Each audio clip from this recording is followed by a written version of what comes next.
स्वागत प्रोग्राम गल्लां ते गीत सारे दर्शकों नूं जी आया। मैं हाँ जी वरुण कौर मान। रौला नहीं पाउणा, चुप करके बह जा। जे रौला पाया तो देखी सही। चल इदा कर, 2-3 टॉफियां लै ला, चॉकलेटां लै ला, रौला ना पा। मां ना बच्चे नूं बचपन दे विच इदा चीज़ां दे के बहला फुसला लैंदी है। हौली हौली असी बचपन दे विच तां ये चीज़ां कह लो कि एक बच्चे दी रिश्वत बन जांदियां।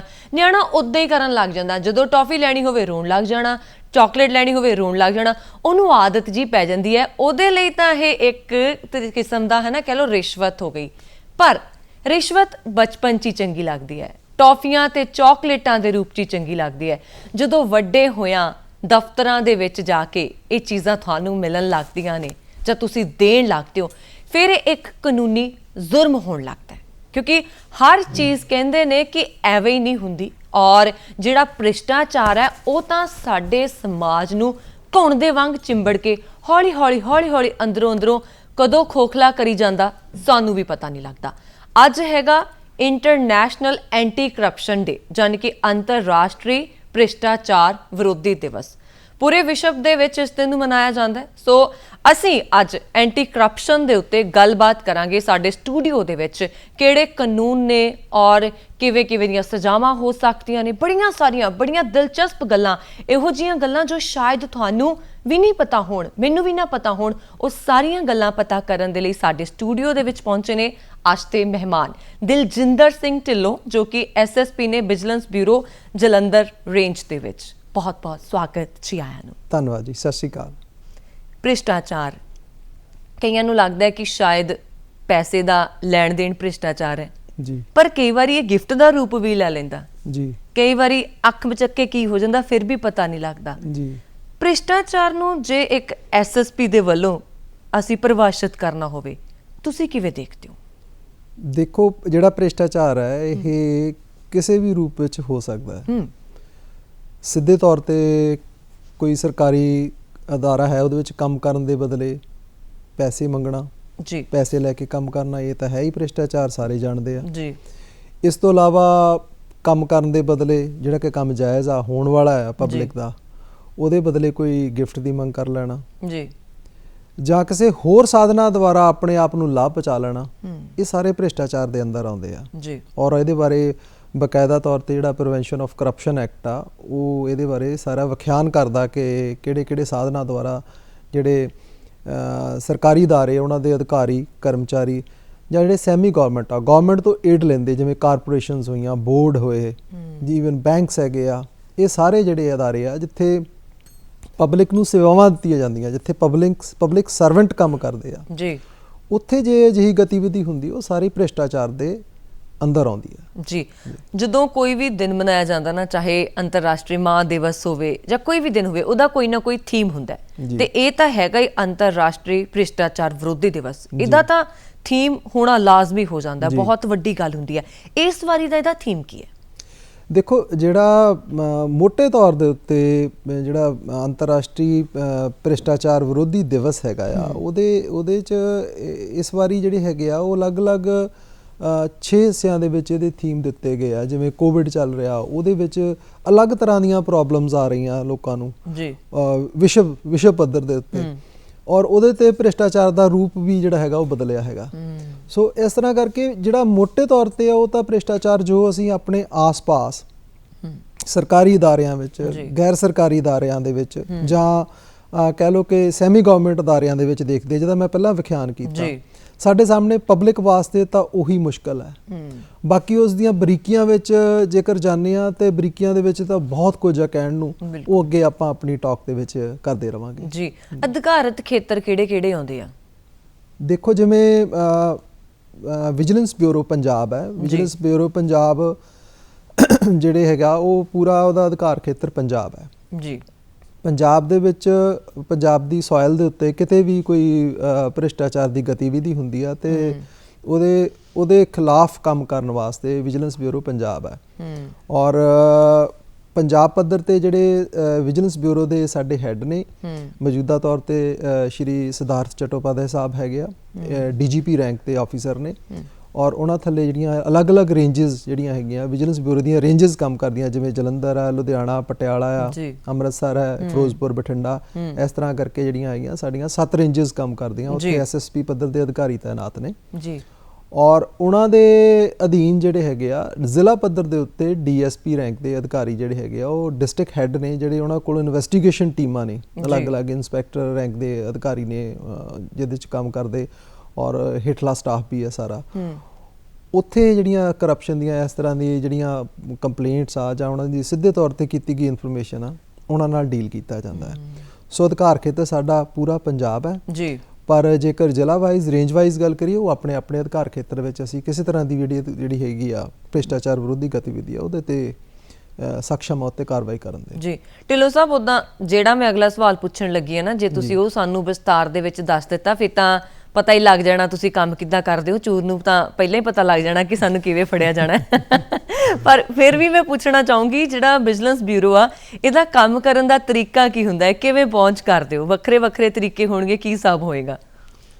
ਦੇਖੋ, ਜਿਹੜਾ ਸਾਡੇ ਕੰਮ ਕਰਨ ਦਾ ਤਰੀਕਾ, ਸਭ ਤੋਂ ਪਹਿਲਾਂ ਤਾਂ ਅਸੀਂ ਆਮ ਜਨਤਾ ਤੋਂ ਇਹ ਤਵੱਕੋ ਰੱਖਦੇ ਹਾਂ ਕਿ ਸਾਡੇ ਪਾਸ ਉਹ ਸਿੱਧੇ ਤੌਰ ਤੇ ਸ਼ਿਕਾਇਤ ਕਰੇ ਜੀ, ਕਿ ਜੇਕਰ ਉਹਨੂੰ ਕਿਸੇ ਵੀ ਦਫ਼ਤਰ ਦੇ ਵਿੱਚ ਕਿਸੇ ਵੀ ਸਰਕਾਰੀ ਅਧਿਕਾਰੀ ਜਾਂ ਕਰਮਚਾਰੀ ਵੱਲੋਂ ਇਸ ਤਰ੍ਹਾਂ ਦੀ ਮੁਸ਼ਕਿਲ ਦਰਪੇਸ਼ ਆਉਂਦੀ ਆ ਕਿ ਉਹਦੇ ਜਾਇਜ਼ ਕੰਮ ਕਰਨ ਦੇ ਬਦਲੇ ਉਹ ਉਹਦੇ ਕੋਲੋਂ ਕੁਝ ਰਿਸ਼ਵਤ ਦੇ ਰੂਪ ਵਿੱਚ ਪੈਸੇ, ਕੋਈ ਗਿਫਟ ਜਾਂ ਕੋਈ ਹੋਰ ਫੇਵਰ ਭਾਲ ਰਿਹਾ, ਤੇ ਸਾਡੇ ਕੋਲ ਸਿੱਧੇ ਤੌਰ ਤੇ ਆ ਕੇ ਸ਼ਿਕਾਇਤ ਕਰੇ। ਅਜਿਹੇ ਕੇਸਾਂ ਨੂੰ ਅਸੀਂ ਰੈੱਡ ਹੈਡਡ ਟਰੈਪ ਕਹਿੰਦੇ ਆ, ਰੰਗੇ ਹੱਥੀ ਫੜਨਾ ਜੀ। ਸੋ ਅਸੀਂ ਉਹਦੇ ਵਿੱਚ ਆਪਣੇ ਪੱਧਰ ਦੇ ਉੱਤੇ ਪਹਿਲਾਂ ਜਿਹੜੀ ਸ਼ਿਕਾਇਤ ਕੀਤੀ ਗਈ ਆ ਉਹਦੀ ਕੁਝ ਘੰਟਿਆਂ ਦੇ ਵਿੱਚ ਜਾਂ ਕੁਝ ਥੋੜ੍ਹੇ ਸਮੇਂ ਦੇ ਵਿੱਚ ਅਸੀਂ ਵੈਰੀਫਿਕੇਸ਼ਨ ਕਰਦੇ ਹਾਂ ਕਿ ਕਿਆ ਸ਼ਿਕਾਇਤ ਕਰਨ ਵਾਲਾ ਜਿਹੜਾ ਹੈਗਾ ਸਾਡੇ ਕੋਲ ਜਾਇਜ਼ ਤਰੀਕੇ ਦੇ ਨਾਲ ਸ਼ਿਕਾਇਤ ਕਰਨ ਆਇਆ, ਔਰ ਉਹਦਾ ਰਿਸ਼ਵਤ ਲੈਣ ਵਾਲੇ ਦਾ ਮੰਗ ਹੈ ਅਧਿਕਾਰੀ ਦੀ, ਔਰ ਦੂਸਰਾ ਜਿਹਨੇ ਰਿਸ਼ਵਤ ਮੰਗੀ ਆ ਉਹਨੇ ਕਿਸ ਕਾਰਨ ਮੰਗੀ, ਉਹਦਾ ਮੋਟਿਵ ਕੀ ਆ, ਉਹ ਸਾਰੀ ਚੀਜ਼ਾਂ ਨੂੰ ਅਸੀਂ ਵੈਰੀਫਿਕੇਸ਼ਨ ਕਰਨ ਤੋਂ ਬਾਅਦ ਜਿਹੜੀ ਹੈਗੀ ਆ ਉਹਨੂੰ ਰੰਗੇ ਹੱਥੀਂ ਜਿਹੜੀ ਗ੍ਰਿਫਤਾਰ ਕਰਨ ਦੀ ਕਾਰਵਾਈ ਕਰਦੇ ਆ। ਨੰਬਰ 1 ਜੀ। ਨੰਬਰ 2 ਹੈ ਸਾਡੇ ਕੋਲ ਜਿਹੜੀ ਆਰਗੇਨਾਈਜ਼ਡ ਸੰਗਠਿਤ ਕਰਪਸ਼ਨ ਹੈ, ਭ੍ਰਿਸ਼ਟਾਚਾਰ ਆ।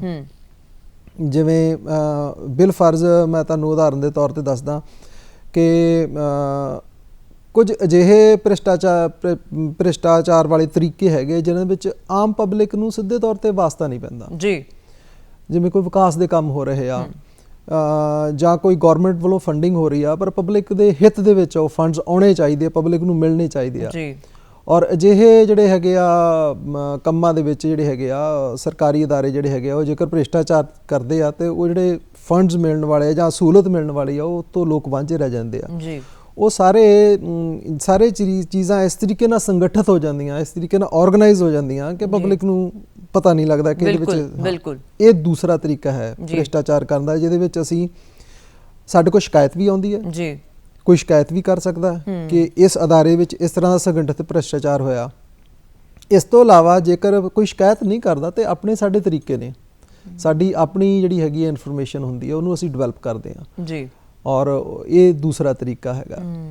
ਤੀਸਰਾ ਤਰੀਕਾ ਹੈ ਕਿ ਭ੍ਰਿਸ਼ਟਾਚਾਰ ਹੋ ਗਿਆ ਜੀ, ਕਾਫੀ ਲੰਬੇ ਸਮੇਂ ਤੋਂ ਹੋ ਰਿਹਾ, ਔਰ ਇੱਕ ਭ੍ਰਿਸ਼ਟ ਅਧਿਕਾਰੀ ਆ, ਕਰਮਚਾਰੀ ਆ, ਉਹ ਕਰ ਵੀ ਰਿਹਾ, ਪਰ ਉਹ ਇਹਨੂੰ ਕਹਿ ਲਓ ਕਿ ਇੰਨੇ ਸਮਾਰਟ ਤਰੀਕੇ ਨਾਲ ਕਰਦਾ ਕਿ ਉਹ ਅੱਜ ਤੱਕ ਉਹਦੇ ਤੇ ਕਾਰਵਾਈ ਨਹੀਂ ਹੋ ਸਕੀ ਜੀ। ਪਰ ਇਹ ਜਿਹੜਾ ਭ੍ਰਿਸ਼ਟਾਚਾਰ ਤੋਂ ਕਮਾਇਆ ਹੋਇਆ ਪੈਸਾ ਕਿਤੇ ਤਾਂ ਲੱਗਿਆ, ਚਾਹੇ ਉਹ ਪ੍ਰਾਪਰਟੀ ਤੇ ਲੱਗਿਆ, ਚਾਹੇ ਉਹਨੇ ਕੋਈ ਉਹਦੇ ਵਿੱਚ ਆਪਣੇ ਅਕਾਊਂਟਸ ਨੂੰ ਹੈਲਦੀ ਕੀਤਾ ਆ ਜਾਂ ਕਿਸੇ ਹੋਰ ਪਾਸੇ ਇਨਵੈਸਟਮੈਂਟ ਕੀਤੀ ਆ। ਫਿਰ ਸਾਡਾ ਤੀਜਾ ਹੁੰਦਾ ਕਿ ਜੇਕਰ ਅਸੀਂ ਉਸ ਪਾਸੇ ਕਾਰਵਾਈ ਕਰਨੀ ਆ ਤਾਂ ਉਹਦੇ ਜਿਹੜੇ ਇਸ ਤਰ੍ਹਾਂ ਦੇ ਭ੍ਰਿਸ਼ਟ ਅਧਿਕਾਰੀ ਆ ਉਹਨਾਂ ਦੀਆਂ ਜਿਹੜੀਆਂ ਹੈਗੀਆਂ ਉਹਨਾਂ ਦੀਆਂ ਜਿਹੜੀਆਂ ਸੰਪਤੀਆਂ ਉਹਨਾਂ ਦੇ ਵੇਰਵੇ ਇਕੱਤਰ ਕਰਦੇ ਆ। ਉਹ ਬੜਾ ਲੰਬਾ ਪ੍ਰੋਸੀਜਰ ਆ ਵੀ ਉਹ ਡਿਸਪਰਪੋਰਸ਼ਨੇਟ ਤਾਂ ਨਹੀਂ ਜੀ ਜੀ। ਜੇਕਰ ਡਿਸਪਰਪੋਰਸ਼ਨੇਟ ਹੈ ਤਾਂ ਉਸ ਸੰਬੰਧੀ ਕਾਨੂੰਨੀ ਕਾਰਵਾਈ ਹੁੰਦੀ ਆ, ਇੱਕ ਪ੍ਰੋਪਰ ਇਨਕੁਆਇਰੀ ਤੋਂ ਬਾਅਦ ਜੀ ਜ਼ਰੂਰਤ ਪੈਣ ਤੇ ਮੁਕੱਦਮਾ ਦਰਜ ਕੀਤਾ ਜਾਂਦਾ। ਸੋ ਇਹ 3 ਤਰੀਕੇ ਮੋਟੇ ਤੌਰ ਤੇ ਜੀ। ਸ਼ਿਕਾਇਤਕਰਤਾ ਦੀ ਗੱਲ ਹੋਈ ਹੈ, ਸ਼ਿਕਾਇਤਕਰਤਾ ਸਿੱਧਾ ਦਫ਼ਤਰ ਜਾ ਕੇ ਤੁਹਾਨੂੰ ਸ਼ਿਕਾਇਤ ਕਰ ਸਕਦਾ ਜੇ ਕਿਸੇ ਨੂੰ ਲੱਗਦਾ ਕਿਤੇ ਭ੍ਰਿਸ਼ਟਾਚਾਰ ਹੋ ਰਿਹਾ ਜਾਂ ਉਹ ਭ੍ਰਿਸ਼ਟਾਚਾਰ ਦਾ ਖੁਦ ਮਤਲਬ ਕਿ ਹਿੱਸਾ ਬਣ ਗਿਆ ਕਿਸੇ ਨਾ ਕਿਸੇ ਤਰੀਕੇ ਦੇ ਨਾਲ, ਮਤਲਬ ਕਿ ਉਦੋਂ ਤੋਂ ਮੰਗ ਕੀਤੀ ਜਾ ਰਹੀ ਹੈ ਪੈਸਿਆਂ ਦੀ ਜਾਂ ਕਿਸੇ ਗਿਫਟ ਦੀ, ਉਹ ਜੇ ਦਫ਼ਤਰ ਜਾਂਦਾ ਹੈ ਤਾਂ ਉਹ ਜ਼ਿਲ੍ਹਾ ਵਾਈਜ਼ ਦਫ਼ਤਰਾਂ ਦੇ ਵਿੱਚ ਜਾ ਕੇ ਸ਼ਿਕਾਇਤ ਕਰੇ। ਜੀ ਇਹ ਜ਼ਰੂਰੀ ਹੈ ਕਿ ਜੇਕਰ ਉਹ ਭ੍ਰਿਸ਼ਟਾਚਾਰ ਤੋਂ ਪੀੜਤ ਹੈਗਾ ਆ ਜੀ ਔਰ ਦੇਖੋ ਜੇ ਕਿਸੇ ਨਾਲ ਕੋਈ ਕਰਪਸ਼ਨ ਦੀ ਜਿਹੜੀ ਹੈਗੀ ਆ ਉਹ ਮੰਗ ਹੋ ਰਹੀ ਆ ਤੇ ਕੁਦਰਤੀ ਤੌਰ ਤੇ ਕੰਪਲੇਨੈਂਟ ਨੂੰ ਅੱਗੇ ਆਉਣਾ ਹੀ ਪਏਗਾ। ਠੀਕ ਹੈ, ਜੇਕਰ ਉਹ ਆਉਂਦਾ ਹੈਗਾ ਤਾਂ ਉਹਨੂੰ ਸਾਡੇ ਜ਼ਿਲ੍ਹਾ ਪੱਧਰੀ ਦਫ਼ਤਰ ਨੇ ਔਰ ਪ੍ਰੋਮੀਨੈਂਟਲੀ ਹਰੇਕ ਬੱਸ ਸਟੇਸ਼ਨ, ਰੇਲਵੇ ਸਟੇਸ਼ਨ ਔਰ ਜਿੱਥੇ ਵੀ ਆ ਡਿਸਟ੍ਰਿਕਟ ਐਡਮਿਨਿਸਟ੍ਰੇਟਿਵ ਕੰਪਲੈਕਸ ਹੈ, ਜੁਡੀਸ਼ੀਅਲ ਕੰਪਲੈਕਸ ਆ, ਤਹਿਸੀਲਾਂ ਨੇ, ਉੱਥੇ ਸਾਡੇ ਬੋਰਡ ਲੱਗੇ ਹੋਏ ਆ, ਕਿਹੜਾ ਨੰਬਰਾਂ ਤੇ ਸੰਪਰਕ ਕਰੋ, ਆਫੀਸਰ ਨਾਲ ਸੰਪਰਕ ਕਰੋ। ਔਰ ਜ਼ਰੂਰੀ ਨਹੀਂ ਕਿ ਚੱਲ ਕੇ ਜਾਵੇ, ਸਾਡੇ ਆਫੀਸਰ ਵੀ ਉਹਦੇ ਤਾਈਂ ਪਹੁੰਚ ਕਰਦੇ ਆ, ਚਾਹੇ ਉਹ ਪਿੰਡ ਵਿੱਚ ਬੈਠਾ ਚਾਹੇ ਕਿਸੇ ਕਸਬੇ 'ਚ ਬੈਠਾ, ਉੱਥੇ ਉਹਦੇ ਨਾਲ ਅਪਰੋਚ ਕੀਤੀ ਜਾਂਦੀ ਆ ਔਰ ਉਸ ਤੋਂ ਬਾਅਦ ਫਿਰ ਜਿਹੜੀ ਅਗਲੀ ਕਾਰਵਾਈ ਜਿਹੜੀ ਕੀਤੀ ਜਾਂਦੀ ਹੈ। ਇਹ ਤਾਂ ਹੋ ਗਿਆ ਕਿ ਗਏ ਦਫ਼ਤਰ ਤੁਸੀਂ ਸ਼ਿਕਾਇਤ ਕਰ ਦਿੱਤੀ ਜਾਂ ਫੋਨ ਨੰਬਰ ਦੇਖੇ। ਆਨਲਾਈਨ ਜ਼ਮਾਨਾ ਆ, ਕਈ ਲੋਕ ਨਹੀਂ ਚਾਹੁੰਦੇ ਕਿ ਡਾਇਰੈਕਟ ਜਾ ਕੇ ਉਹ ਸ਼ਿਕਾਇਤ ਕਰਨ, ਕਈ ਫੋਨ ਨੰਬਰ ਵੀ ਹੁੰਦੇ ਹੋਣਗੇ, ਹੈਲਪਲਾਈਨ ਨੰਬਰ ਜਿਹੜੇ ਤੁਸੀਂ ਦੱਸਿਆ ਕਿ ਲੱਗੇ ਹੁੰਦੇ ਆ, ਔਰ ਵੈਬਸਾਈਟਸ ਵੀ ਹੁੰਦੀਆਂ ਹੋਣਗੀਆਂ ਜਿਸ ਦੇ ਉੱਤੇ ਸ਼ਿਕਾਇਤ ਕੀਤੀ ਜਾ ਸਕਦੀ ਹੈ। ਜੀ ਸਾਡਾ ਵਿਜੀਲੈਂਸ ਬਿਊਰੋ ਦਾ ਜਿਹੜਾ ਟੋਲ ਫ੍ਰੀ ਨੰਬਰ ਹੈਗਾ ਉਹ 1800 1800 1000 ਆ, 1800 1800 1000। ਤੁਸੀਂ ਇਸ ਟੋਲ ਫ੍ਰੀ ਨੰਬਰ ਦੇ ਉੱਤੇ ਕਾਲ ਕਰਕੇ ਜਿਹੜੇ ਹੈਗੇ ਆ ਉਹ ਆਪਣੀ ਸ਼ਿਕਾਇਤ ਜਿਹੜੀ ਹੈਗੀ ਆ ਉਹ ਦਰਜ ਕਰਵਾ ਸਕਦੇ ਆ। ਠੀਕ ਹੈ ਜੀ। ਆਮ ਤੌਰ ਤੇ ਨਾ ਹੁੰਦਾ ਆ ਕਿ ਕਈ ਲੋਕ ਚਾਹੁੰਦੇ ਆ ਕਿ ਸ਼ਿਕਾਇਤ ਕੀਤੀ ਜਾਵੇ, ਹਨਾ, ਤੇ ਫੋਨ ਕਰਨ ਤੋਂ ਵੀ ਡਰਦੇ ਆ, ਪਰ ਈਮੇਲ ਆਈਡੀ ਵੀ ਹੁੰਦਾ ਕਿ ਉਹਨਾਂ ਨੂੰ ਮੇਲ ਕਰ ਦਿੱਤੀ ਜਾਏ। ਜਿਹੜੀ ਸਾਡੀ ਈਮੇਲ ਆਈਡੀ ਤੁਹਾਡੀ ਹੋਏਗੀ ਵਿਜੀਲੈਂਸ ਬਿਊਰੋ ਦੀ? ਜੀ, ਜਿਹੜੀ ਸਾਡੀ ਈਮੇਲ ਆਈਡੀ ਆ ਉਹ ctrlvv.pb-mha@gov.in ਇਸ ਨੰਬਰ ਦੇ ਉੱਤੇ ਤੁਸੀਂ ਸਿੱਧੇ ਤੌਰ ਤੇ ਸਾਨੂੰ ਜਿਹੜੀ ਹੈਗੀ ਆ ਉਹ ਮੇਲ ਕਰ ਸਕਦੇ ਆ। ਟੋਲ ਫ੍ਰੀ ਨੰਬਰ ਵੀ ਹੈ ਔਰ ਮੇਲ ਵੀ ਹੈ, ਦੋਨੋਂ ਤਰ੍ਹਾਂ ਦੇ ਸਾਧਨ ਹੈਗੇ। ਢਿੱਲੋਂ ਸਾਹਿਬ, ਆਮ ਤੌਰ ਤੇ ਦੇਖਣ ਚ ਆਉਂਦਾ ਕਈਆਂ ਨੂੰ ਪਤਾ ਹੁੰਦਾ ਕਿ ਉਹਨਾਂ ਦੇ ਮੋਹਰੇ ਹੈ ਨਾ ਕੁਝ ਗਲਤ ਹੋ ਰਿਹਾ, ਪਰ ਉਹ ਡਰਦੇ ਹੁੰਦੇ ਆ ਕਿ ਜੇ ਮੈਂ ਕਿਤੇ ਇਹਨਾਂ ਦੀ ਸ਼ਿਕਾਇਤ ਲਾ ਦਿੱਤੀ ਜਾਂ ਇਹਨਾਂ ਦਾ ਨਾਮ ਦੱਸ ਦਿੱਤਾ, ਕੱਲ ਨੂੰ ਮੈਂ ਕਿਤੇ ਆਪ ਨਾ ਫਸ ਜਾਵਾਂ। ਕਿ ਨਾਮ ਗੁਪਤ ਰੱਖ ਕੇ ਵੀ ਤੁਸੀਂ ਸ਼ਿਕਾਇਤ ਕਰ ਸਕਦੇ ਆ ਕਿਸੇ ਵਿਜੀਲੈਂਸ ਬਿਊਰੋ ਨੂੰ? ਜੀ, ਇਹ ਅਜਿਹੇ ਕੇਸ ਕੁਝ ਪ੍ਰਤੀਸ਼ਤ ਹੋ ਸਕਦੇ ਆ, ਸਾਰੇ ਨਹੀਂ ਜੀ। ਜੇਕਰ ਕਿਸੇ ਕੋਲ ਰਿਸ਼ਵਤ ਦੀ ਮੰਗ ਕੀਤੀ ਜਾ ਰਹੀ ਹੈ ਤਾਂ ਉਹਨੂੰ ਕੰਪਲੇਨੈਂਟ ਤਾਂ ਖੁਦ ਆਪ ਅੱਗੇ ਆਉਣਾ ਪਏਗਾ ਜੀ। ਜਾਂ ਉਸ ਗੱਲ ਤੋਂ ਪੀੜਤ ਆ ਤੇ ਉਹੀ ਹੀ ਕੰਪਲੇਨੈਂਟ ਬਣ ਸਕਦਾ, ਉਹਦੀ ਜਗ੍ਹਾ ਕੋਈ ਬੇਨਾਮੀ ਸ਼ਿਕਾਇਤ ਨਹੀਂ ਹੋ ਸਕਦੀ। ਪਰ ਜਿੱਥੇ ਸੰਗਠਿਤ ਭ੍ਰਿਸ਼ਟਾਚਾਰ ਹੋ ਰਿਹਾ, ਜਿਵੇਂ ਕੋਈ ਇਸ ਤਰ੍ਹਾਂ ਦੇ ਤੁਸੀਂ ਸਮਝ ਲਓ ਕਿ ਗਵਰਨਮੈਂਟ ਫੰਡਾਂ ਦੀ ਦੁਰਵਰਤੋਂ ਹੋ ਰਹੀ ਆ, ਵਿਕਾਸ ਦੇ ਕਾਰਜ ਹੋ ਰਹੇ ਆ, ਉੱਥੇ ਘਟੀਆ ਮਟੀਰੀਅਲ ਪਾਇਆ ਜਾ ਰਿਹਾ ਜਿਹਦੇ ਨਾਲ ਆਉਣ ਵਾਲੇ ਸਮੇਂ ਦੇ ਵਿੱਚ ਉਹ ਹੋ ਸਕਦਾ ਕੋਈ ਬਿਲਡਿੰਗ ਜਾਂ ਪੁਲ ਜਾਂ ਕੋਈ ਇਸ ਤਰ੍ਹਾਂ ਦਾ ਉਹ ਕਲੈਪਸ ਹੀ ਕਰ ਜਾਵੇ ਜੀ। ਸੋ ਉੱਥੇ ਜਿਹੜੀ ਹੈਗੀ ਆ ਉਹ ਬੇਨਾਮੀ ਸਾਨੂੰ ਕੰਪਲੇਂਟ ਦੇ ਸਕਦਾ ਹੈਗਾ। ਉਹਨੂੰ ਫਿਰ ਅਸੀਂ ਇਨਫੋਰਮੇਸ਼ਨ ਡਿਵੈਲਪ ਕਰਕੇ ਆਪ ਵੈਰੀਫਾਈ ਕਰਦੇ ਹਾਂ ਕਿ ਇਹ ਇਨਫੋਰਮੇਸ਼ਨ ਸੱਚੀ ਹੈ। ਜੇਕਰ ਸੱਚੀ ਹੈ ਤੇ ਉਹਦੇ ਤੇ ਵਿਜੀਲੈਂਸ ਬਿਊਰੋ ਫਿਰ ਖੁਦ ਕਾਰਵਾਈ ਕਰਦਾ ਹੈ। ਤੇ ਸ਼ਿਕਾਇਤਕਰਤਾ ਦੀ ਸੁਰੱਖਿਆ ਬੜੀ ਜ਼ਰੂਰੀ ਹੋ ਜਾਂਦੀ ਆ, ਕਿਉਂਕਿ ਉਹਨੂੰ ਖਤਰਾ ਹੁੰਦਾ ਹੈ ਕਿਤੇ ਉਹਦਾ ਕੋਈ ਜਾਨੀ ਨੁਕਸਾਨ ਜਾਂ ਕੋਈ ਹੋਰ ਨੁਕਸਾਨ ਨਾ ਹੋ ਜਾਵੇ। ਸ਼ਿਕਾਇਤਕਰਤਾ ਦੀ ਸੁਰੱਖਿਆ ਤੇ ਵਿਜੀਲੈਂਸ ਬਿਊਰੋ ਕਿਵੇਂ ਕੰਮ ਕਰਦਾ ਹੈ ਫਿਰ? ਦੇਖੋ, ਇੱਕ ਪਹਿਲੀ ਗੱਲ ਤਾਂ ਹੈ ਕਿ ਸਾਡੇ ਸ਼ਿਕਾਇਤਕਰਤਾਵਾਂ ਨੂੰ, ਪਬਲਿਕ ਨੂੰ ਬਿਲਕੁਲ ਡਰਨ ਦੀ ਲੋੜ ਨਹੀਂ, ਬਿਲਕੁਲ ਡਰਨ ਦੀ ਲੋੜ ਨਹੀਂ ਜੀ। ਜੇਕਰ ਅਸੀਂ ਇਹ ਸਮਝਦੇ ਰਹਾਂਗੇ ਕਿ ਸ਼ਿਕਾਇਤ ਕਰਾਂਗੇ ਕੱਲ ਨੂੰ ਸਾਨੂੰ ਕੋਈ ਖਤਰਾ ਹੋ ਸਕਦਾ ਜਾਂ ਸਾਡੇ ਤੇ ਕੋਈ ਦਬਾਅ ਪਾਇਆ ਜਾ ਸਕਦਾ, ਤੇ ਇਸ ਤਰੀਕੇ ਨਾਲ ਮੈਂ ਸਮਝਦਾ ਕਿ ਭ੍ਰਿਸ਼ਟਾਚਾਰ ਨਹੀਂ ਖਤਮ ਹੋ ਸਕਦਾ। ਕਈ ਲੋਕ ਇਹ ਵੀ ਸੋਚ ਦਿੰਦੇ ਕਿ ਅੱਜ ਇਸ ਅਫਸਰ ਦੀ ਸ਼ਿਕਾਇਤ ਲਾਈ ਆ, ਕੱਲ ਨੂੰ ਦੂਸਰੇ ਅਫਸਰ ਨੇ ਵੀ ਨਹੀਂ ਮੇਰਾ ਕੰਮ ਕਰਨਾ, ਕਿਤੇ ਮੇਰਾ ਨਾਮ ਹੀ ਨਾ ਮਸ਼ਹੂਰ ਹੋ ਜਾਵੇ ਮੈਂ ਸ਼ਿਕਾਇਤਾਂ ਲਾਉਣਾ। ਹਾਂ, ਇਸ ਤਰ੍ਹਾਂ ਦੀ ਸੋਚ ਲੋਕਾਂ 'ਚ ਧਾਰਨਾ ਹੈ, ਪਰ ਇਹਨੂੰ ਬਦਲਣ ਦੀ ਲੋੜ ਆ। ਕ੍ਰਾਂਤੀ ਤਾਂ ਇਸੇ ਗੱਲ ਦੀ ਹੈ ਕਿ ਜੇਕਰ ਇਸ ਤਰ੍ਹਾਂ ਦੀ ਸੋਚ ਨੂੰ ਅਸੀਂ ਬਦਲਾਂਗੇ, ਔਰ ਸਾਡਾ ਪੂਰਾ ਜ਼ੋਰ ਲੱਗਿਆ ਹੁੰਦਾ ਕਿ ਪਬਲਿਕ ਜਿੰਨੀ ਵੀ ਸਾਡੇ ਕੋਲ ਆਉਂਦੀ ਆ, ਕੰਪਲੇਂਟ ਕਰਨ ਆਉਂਦੀ ਆ, ਆਮ ਮਿਲਣ ਵਾਸਤੇ ਆਉਂਦੇ, ਅਸੀਂ ਉਹਨਾਂ ਨੂੰ ਕਹਿੰਦੇ ਕਿ ਤੁਸੀਂ ਬੇਝਿਜਕ ਬੇਫਿਕਰ ਹੋ ਕੇ ਸਾਡੇ ਕੋਲ ਆਓ। ਜੇਕਰ ਉਹ ਉੱਤੇ ਕੋਈ ਕਾਰਵਾਈ ਹੋ ਜਾਂਦੀ ਆ, ਕੰਪਲੇਂਟ ਕਰਨ ਤੋਂ ਬਾਅਦ ਕੋਈ ਕਾਰਵਾਈ ਅਸੀਂ ਕਰਦੇ ਆ, ਤਾਂ ਉਸ ਤੋਂ ਬਾਅਦ ਉਹਦੀ ਪੂਰੀ ਪ੍ਰੋਟੈਕਸ਼ਨ ਕਰਦੇ ਆ ਜੀ। ਉਹਨੂੰ ਅਸੀਂ ਸਾਡਾ ਜਿਹੜਾ ਹੈਗਾ ਆ ਵਿਜੀਲੈਂਸ ਬਿਊਰੋ ਦਾ ਕੋਈ ਵੀ ਜਿਹੜਾ ਸਾਡਾ ਯੂਨੀਕ ਆਈਡੀ ਹੈਗੀ ਆ, ਸ਼ਿਕਾਇਤ ਨੰਬਰ ਆ ਜਾਂ ਕੋਈ FIR ਦਰਜ ਹੁੰਦੀ, ਉਹਨੂੰ ਨੰਬਰ ਦਿੱਤਾ ਜਾਂਦਾ। ਉਹ ਸਾਡੇ ਕਿਸੇ ਵੀ ਦਫ਼ਤਰ ਜਾ ਕੇ ਫਿਊਚਰ ਦੇ ਵਿੱਚ, ਭਵਿੱਖ ਦੇ ਵਿੱਚ, ਅੱਜ ਕਾਰਵਾਈ ਹੋਈ ਆ, ਭਵਿੱਖ ਵਿੱਚ 4 ਸਾਲ ਬਾਅਦ ਵੀ ਜਾਵੇਗਾ ਤੇ ਉਹਦਾ ਪੂਰਾ ਜਿਹੜਾ ਹੈਗਾ ਉਹਦਾ ਮਾਣ ਸਤਿਕਾਰ, ਉਹਦੀ ਇੱਜ਼ਤ ਕੀਤੀ ਜਾਂਦੀ ਹੈ ਔਰ ਉਹਨੂੰ ਇੱਕ ਅਲੱਗ ਨਜ਼ਰੀਏ ਨਾਲ ਦੇਖਿਆ ਜਾਂਦਾ, ਕਿਉਂਕਿ ਬਹੁਤ ਸਾਰੇ ਲੋਕ ਇਸ ਝਿਜਕ ਤੋਂ ਸ਼ਿਕਾਇਤ ਨਹੀਂ ਕਰਦੇ ਕਿ ਅਸੀਂ ਦੁਬਿਧਾ ਵਿੱਚ ਫਸ ਜਾਵਾਂਗੇ। ਸੋ ਇਹ ਜਿਹੜਾ ਇਸ ਤਰ੍ਹਾਂ ਦਾ ਸ਼ਿਕਾਇਤਕਰਤਾ ਜਿਹੜਾ ਕਿ ਇਸ ਝੰਜਟ ਚੋਂ ਬਾਹਰ ਨਿਕਲ ਕੇ ਸ਼ਿਕਾਇਤ ਕਰਦਾ, ਮੈਂ ਸਮਝਦਾ ਉਹ ਬਹਾਦਰ ਤੇ ਵੀਰ ਹੈ ਜੀ। ਇੱਕ ਤਾਂ ਹੋ ਗਏ ਜਿਨ੍ਹਾਂ ਨਾਲ ਸੱਚਮੁੱਚ ਭ੍ਰਿਸ਼ਟਾਚਾਰ ਹੋਇਆ, ਉਹਨਾਂ ਨੇ ਆਪਣੇ ਹੱਕ ਦੇ ਲਈ ਆਵਾਜ਼ ਚੱਕੀ ਤੇ ਤੁਹਾਡੇ ਤੱਕ ਪਹੁੰਚ ਕੀਤੀ।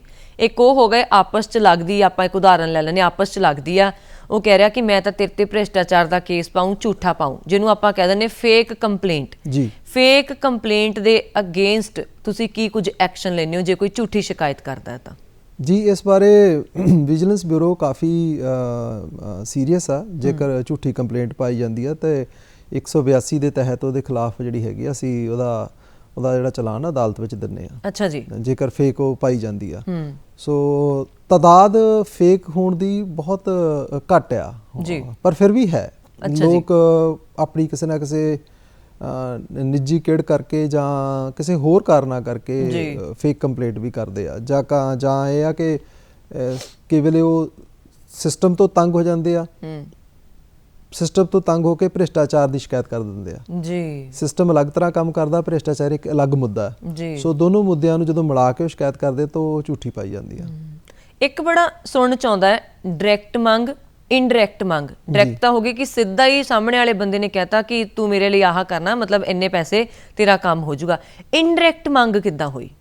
ਇਨਡਾਇਰੈਕਟ ਮੰਗ ਜਿਹੜੀ ਤੁਸੀਂ ਸਵਾਲ ਕੀਤਾ, ਇਹਦਾ ਮੈਂ ਸਮਝਦਾ ਕਿ ਚੱਲਣ ਪਿਛਲੇ ਤਕਰੀਬਨ 2 ਦਹਾਕਿਆਂ ਤੋਂ ਕਾਫੀ ਜ਼ਿਆਦਾ ਵਧਿਆ ਹੈ ਜੀ।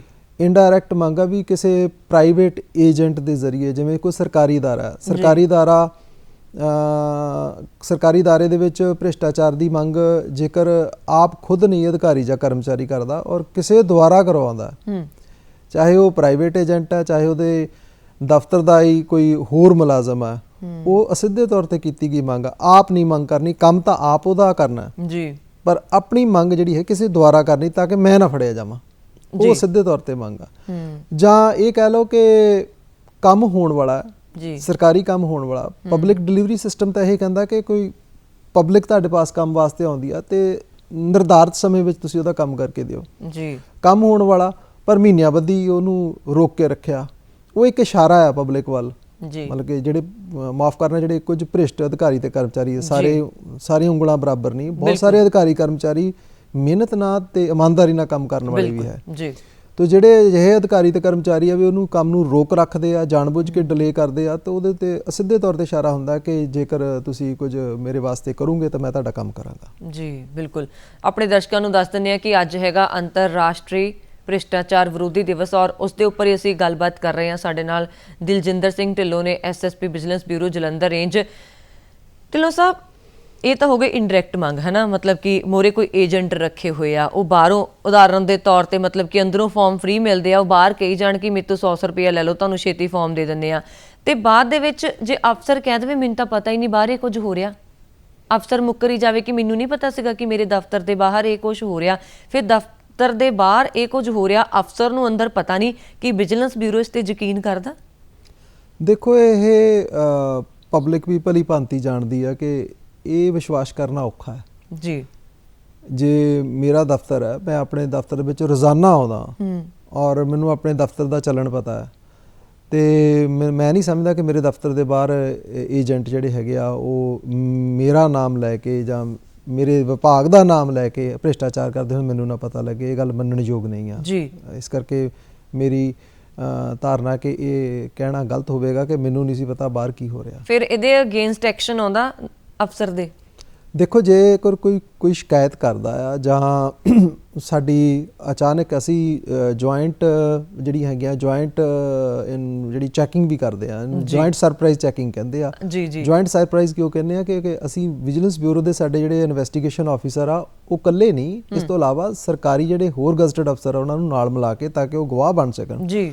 ਅਸੀਂ ਅਜਿਹੇ ਦਫ਼ਤਰਾਂ ਦੀ ਵੀ ਚੈਕਿੰਗ ਕਰਦੇ ਆ ਕਿ ਉੱਥੇ ਇਹ ਭ੍ਰਿਸ਼ਟਾਚਾਰ ਦਾ ਇਹ ਚੱਲਣ ਪ੍ਰਚਲਿਤ ਤਾਂ ਨਹੀਂ ਜੀ। ਤੇ ਜੇਕਰ ਕੋਈ ਸ਼ਿਕਾਇਤ ਕਰਦਾ ਆ ਉੱਥੇ ਸਿੱਧੇ ਤੌਰ ਤੇ ਜਿਹੜਾ ਉਹਦੇ ਭ੍ਰਿਸ਼ਟਾਚਾਰ ਉਹਦੇ ਦਫ਼ਤਰ ਦੇ ਬਾਹਰ ਬੈਠੇ ਲੋਕ ਕਰ ਰਹੇ ਆ, ਉਹ ਇਸ ਪਕੜ ਵਿੱਚ ਆ ਜਾਂਦੇ ਆ, ਕਾਨੂੰਨੀ ਪਕੜ ਵਿੱਚ ਆ ਜਾਂਦੇ ਆ, ਤੇ ਮੁਕੱਦਮਾ ਦਰਜ ਹੁੰਦਾ। ਤੇ ਜਿਹੜਾ ਨਵਾਂ ਅਮੈਂਡਮੈਂਟ ਐਕਟ ਆ 2018 ਦਾ, Prevention of Corruption Amendment Act ਆ ਜੀ, ਉਹਦੇ ਚ ਜਿਹੜਾ ਹੈਗਾ ਆ ਏਜੰਟ ਜਾਂ ਕਹਿ ਲਓ ਕਿ ਜਿਹੜਾ ਟਾਊਟ ਹੈਗਾ ਬਾਹਰ ਇਸ ਤਰ੍ਹਾਂ ਦਾ ਕੰਮ ਕਰ ਰਿਹਾ, ਉਹਦੇ ਖਿਲਾਫ ਵੀ ਸੈਕਸ਼ਨ 7A ਦੇ ਤਹਿਤ ਜਿਹੜੀ ਹੈਗੀ ਆ ਉਹ ਕਾਰਵਾਈ ਜਿਹੜੀ ਉਹ ਕੀਤੀ ਜਾਂਦੀ ਹੈ, ਮੁਕੱਦਮਾ ਦਰਜ ਕੀਤਾ ਜਾਂਦਾ ਜੀ।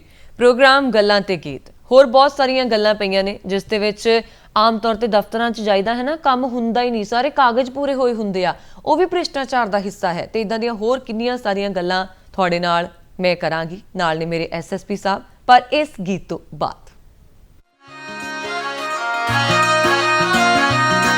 ਸਾਡੇ ਖਰਚੇ ਬੜੇ ਨੇ ਮਰ ਜਾਣੀਏ ਨੀ ਉੱਤੋਂ ਤੰਗ ਤੂੰ ਕਰਦੀ, ਸਾਡੇ ਖਰਚੇ ਬੜੇ ਨੇ ਮਰ ਜਾਣੀਏ ਨੀ ਉੱਤੋਂ ਤੰਗ ਤੂੰ ਕਰਦੀ, ਜਿਹੜੀ ਮਹਿੰਗੀ ਚੀਜ਼ ਹੁੰਦੀ ਬਿੱਲੋ ਰਾਣੀਏ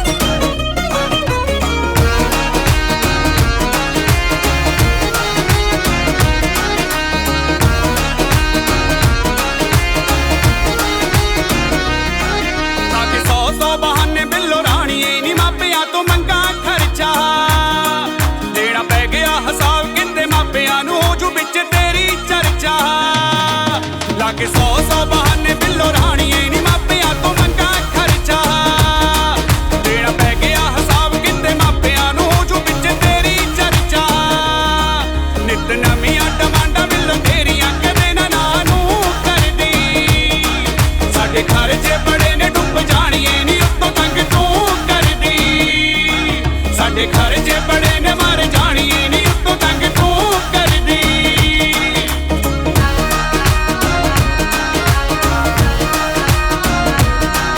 ਅਸੀਂ ਯਾਰ ਬੇਲੀ ਇਕੱਠੇ ਹੋ ਕੇ ਚੰਡੀਗੜ੍ਹ ਮੌਜਾਂ ਹਰ ਵੀਕ ਕਰਦੇ ਸਾਡਾ ਵੇਖ ਕੇ ਫੰਕਸ਼ਨ ਸੋਹਣੀਏ ਨੀ ਰਹਿੰਦੇ ਨੇ ਸ਼ਰੀਕ ਸੜਦੇ ਅਸੀਂ ਯਾਰ ਬੇਲੀ ਇਕੱਠੇ ਹੋ ਕੇ ਚੰਡੀਗੜ੍ਹ ਮੌਜਾਂ ਹਰ ਵੀਕ ਕਰਦੇ ਸਾਡਾ ਵੇਖ ਕੇ ਫੰਕਸ਼ਨ ਸੋਹਣੀਏ ਨੀ ਰਹਿੰਦੇ ਨੇ ਸ਼ਰੀਕ ਸੜਦੇ ਮੂੰਹ ਮਿੱਤਰਾਂ ਨਾਲ ਇੰਨਾ ਸਾਡਾ ਪੈ ਗਿਆ ਨਾ ਛੱਡਣੇ ਨੂੰ ਰੂਹ ਕਰਦੀ ਸਾਡੇ ਖਰਚੇ ਬੜੇ ਨੇ ਡੁੱਬ ਜਾਣੀਏ ਨੀ ਉੱਤੋਂ ਤੰਗ ਤੂੰ ਕਰਦੀ ਸਾਡੇ ਖਰਚੇ ਬੜੇ ਨੇ ਮਰ ਜਾਣੀਏ ਨੀ ਉੱਤੋਂ ਤੰਗ ਤੂੰ ਕਰਦੀ ਪ੍ਰੋਗਰਾਮ ਗੱਲਾਂ ਤੇ ਗੀਤ ਸਾਡੇ ਨਾਲ ਬਣੇ ਹੋਏ ਨੇ ਦਿਲਜਿੰਦਰ ਸਿੰਘ ਢਿੱਲੋਂ ਜੀ ਜੋ ਕਿ ਐਸਐਸਪੀ ਨੇ ਵਿਜੀਲੈਂਸ ਬਿਊਰੋ ਜਲੰਧਰ ਰੇਂਜ ਦੇ ਤੇ ਐਂਟੀ ਕਰਪਸ਼ਨ ਡੇ ਹੈ ਇੰਟਰਨੈਸ਼ਨਲ ਤੇ ਉਸ ਦੇ ਉੱਤੇ ਗੱਲਬਾਤ ਕਰ ਰਹੇ ਹਾਂ ਕਰਪਸ਼ਨ ਦੇ ਉੱਤੇ ਕਿੰਨੀਆਂ ਸਾਰੀਆਂ ਗੱਲਾਂ ਆਪਾਂ ਕਰ ਰਹੇ ਹਾਂ ਹਨਾ ਜੀ। ਆਮ ਤੌਰ ਤੇ ਇੱਕ ਕੰਮ ਹੋਰ ਹੁੰਦਾ ਦਫ਼ਤਰਾਂ ਦੇ ਵਿੱਚ ਬੜੇ ਸਾਰੇ ਲੋਕ ਪਰੇਸ਼ਾਨ ਹੋਣਗੇ ਇਸ ਚੀਜ਼ ਤੋਂ ਔਰ ਮੈਨੂੰ ਪਤਾ ਹੈ ਕਿ ਘਰੇ ਬੈਠੇ ਦੇ ਸਿਰ ਹਿਲਾਓਗੇ ਜਦੋਂ ਮੈਂ ਸਵਾਲ ਪੁੱਛੂੰਗੀ ਹਾਂ ਹਾਂ ਸਹੀ ਸਵਾਲ ਪੁੱਛਿਆ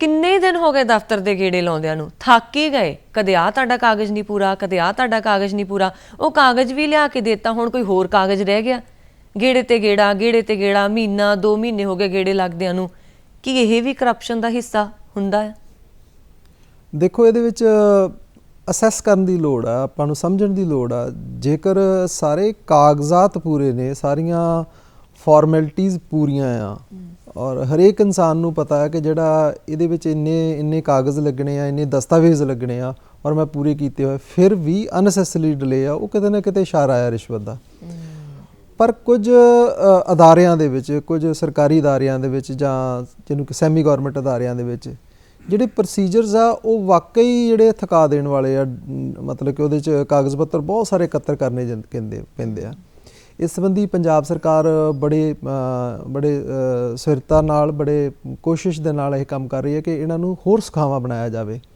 ਜਿਵੇਂ ਸਿੰਗਲ ਵਿੰਡੋ ਸਿਸਟਮ ਹੈ ਆਪਣੇ ਸੁਵਿਧਾ ਸੈਂਟਰ ਹੈਗੇ ਆ ਫਰਦ ਸੈਂਟਰ ਆ ਉੱਥੇ ਤੁਹਾਨੂੰ ਮਿਨੀਮਮ ਘੱਟੋ ਘੱਟ ਕਾਗਜ਼ਾਂ ਨਾਲ ਜਿਹੜਾ ਹੈਗਾ ਉਹ ਅਪਲਾਈ ਕਰਨਾ ਪੈਂਦਾ ਔਰ ਤੁਹਾਨੂੰ ਸਹੂਲਤ ਦਿੱਤੀ ਜਾਂਦੀ ਹੈ ਇਸ ਤਰ੍ਹਾਂ ਕਰਕੇ ਬਾਕੀ ਅਦਾਰਿਆਂ ਨੂੰ ਵੀ ਮੈਂ ਸਮਝਦਾ ਜਿੱਥੇ ਬਹੁਤ ਜ਼ਿਆਦਾ ਜਿਹੜਾ ਹੈਗਾ ਦਸਤਾਵੇਜ਼ਾਂ ਨੂੰ ਇਕੱਠਾ ਕਰਕੇ ਅਨਸੈਸਰੀ ਕੁਝ ਤਾਂ ਕਈਆਂ ਦਾ ਅਹਿਮੀਅਤ ਉਹ ਖਤਮ ਹੋ ਚੁੱਕੀ ਆ ਅੱਜ ਤੋਂ 30-40 ਸਾਲ ਪਹਿਲਾਂ ਉਹਨਾਂ ਦੀ ਅਹਿਮੀਅਤ ਸੀ ਹੁਣ ਅਹਿਮੀਅਤ ਖਤਮ ਆ ਜੀ ਉਹਨਾਂ ਨੂੰ ਕੱਟ ਸ਼ਾਰਟ ਕਰਨਾ ਚਾਹੀਦਾ ਤਾਂ ਕਿ ਪਬਲਿਕ ਨੂੰ ਇਹ ਲੱਗੇ ਕਿ ਅਸੀਂ ਹਰਾਸ ਨਹੀਂ ਹੋ ਰਹੇ ਤੇ ਸਜ਼ਾਵਾਂ ਦਾ ਜ਼ਿਕਰ ਕਰਨਾ ਨਹੀਂ ਮੈਂ ਭੁੱਲ ਸਕਦੀ ਕਿਉਂਕਿ ਭ੍ਰਿਸ਼ਟਾਚਾਰ ਬਹੁਤ ਵੱਡਾ ਕਾਨੂੰਨੀ ਜੁਰਮ ਹੈ ਤੇ ਜੇ ਤੁਸੀਂ ਉਸ ਕਾਨੂੰਨ ਦੀ ਉਲੰਘਣਾ ਕਰਦੇ ਫੜੇ ਗਏ ਹੋ ਭ੍ਰਿਸ਼ਟਾਚਾਰ ਕਰਦੇ ਫੜੇ ਗਏ ਹੋ ਤਾਂ ਫਿਰ ਸਜ਼ਾ ਹੋਣੀ ਤਾਂ ਲਾਜ਼ਮੀ ਹੈ ਕਿਹੜੀਆਂ ਸਜ਼ਾਵਾਂ ਹੁੰਦੀਆਂ ਨੇ ਔਰ ਕਿੰਨੀਆਂ ਕੁ ਸਖਤ ਸਜ਼ਾਵਾਂ ਮਿਲ ਸਕਦੀਆਂ ਨੇ ਦੇਖੋ ਜਿਹੜਾ ਭ੍ਰਿਸ਼ਟਾਚਾਰ ਰੋਕੂ ਕਾਨੂੰਨ ਹੈਗਾ ਆ ਪ੍ਰੀਵੈਂਸ਼ਨ ਆਫ ਕਰਪਸ਼ਨ ਐਕਟ ਹੈਗਾ ਉਹਦੇ ਤਹਿਤ ਸਪੈਸ਼ਲ ਅਦਾਲਤਾਂ ਨੇ ਸਪੈਸ਼ਲ ਕੋਰਟ ਆ ਜਿਹਨੂੰ ਆਨਰੇਬਲ ਜਿਹੜੇ ਹੈਗੇ ਆ ਐਡੀਸ਼ਨਲ ਸੈਸ਼ਨ ਜੱਜ ਰੈਂਕ ਦੇ ਜਿਹੜੇ ਹੈਗੇ ਆ ਜੱਜ ਸਾਹਿਬ ਆ ਉਹ ਕੋਰਟ ਨੂੰ ਚਲਾਉਂਦੇ ਆ ਜੀ ਔਰ ਉੱਥੇ ਉਹਦੀ ਟ੍ਰਾਇਲ ਹੁੰਦਾ ਟ੍ਰਾਇਲ ਤੋਂ ਬਾਅਦ ਸਜ਼ਾ ਹੁੰਦੀ ਆ ਔਰ ਸਜ਼ਾ ਕਾਫੀ ਸਖਤ ਹੈ 7 ਸਾਲ ਤੱਕ ਦੀ ਸਜ਼ਾ ਦਾ ਜਿਹੜਾ ਹੈਗਾ ਆ ਉਹਦੇ 'ਚ ਪ੍ਰਬੰਧ ਹੈ ਔਰ ਵਿਜੀਲੈਂਸ ਬਿਊਰੋ ਦੇ ਜਿਹੜੇ ਕੇਸਿਸ ਨੇ ਪ੍ਰੀਵੈਂਸ਼ਨ ਆਫ ਕਰਪਸ਼ਨ ਐਕਟ ਦੇ ਸਪੈਸ਼ਲੀ ਜਿਹੜੇ ਟ੍ਰੈਪ ਕੇਸਿਸ ਆ ਉੱਥੇ ਸਜ਼ਾ ਦੀ ਤਾਦਾਦ ਕਾਫੀ ਜ਼ਿਆਦਾ ਆ ਜੀ ਸੋ ਇਸ ਪ੍ਰਤੀ ਇਹ ਇਸ ਤਰ੍ਹਾਂ ਦੀ ਮੈਂ ਦੂਜਾ ਜਿਹੜਾ ਪਹਿਲੂ ਜਿਹੜਾ ਤੁਹਾਡਾ ਸਵਾਲ ਨਹੀਂ ਪਰ ਮੈਂ ਉਹਦਾ ਇੱਕ ਦੱਸਣਾ ਚਾਹੁੰਦਾ ਪਬਲਿਕ ਨੂੰ ਜੀ ਕਿ ਜੇਕਰ ਕੋਈ ਕਰਪਸ਼ਨ ਕਰਦਾ ਅਧਿਕਾਰੀ ਜਾਂ ਕਰਮਚਾਰੀ ਜੀ ਫੜਿਆ ਜਾਂਦਾ ਰੰਗੇ ਹੱਥੀ ਜੀ ਪਹਿਲੀ ਤਾਂ ਸੋਚਣ ਦੀ ਗੱਲ ਆ ਕਿ ਉਹ ਸੁਸਾਇਟੀ ਦੇ ਵਿੱਚ ਸਮਾਜ ਵਿੱਚ ਕਿੰਨੀ ਹੀਣ ਭਾਵਨਾ ਨਾਲ ਜੀਏਗਾ ਭਵਿੱਖ ਵਿੱਚ ਬਿਲਕੁਲ ਠੀਕ ਹੈ ਨਾ ਔਰ ਸਮਾਜ ਵਿੱਚ ਜੀਏਗਾ ਆਪਣੇ ਪਰਿਵਾਰ ਨਾਲ ਵੀ ਅੱਖਾਂ ਨਹੀਂ ਮਿਲਾ ਸਕੇਗਾ ਸਾਰੀ ਉਮਰ ਜਿਸ ਪਰਿਵਾਰ ਦੇ ਬੱਚਿਆਂ ਦੇ ਵਿੱਚ ਉਹਨੇ ਆਪਣੀ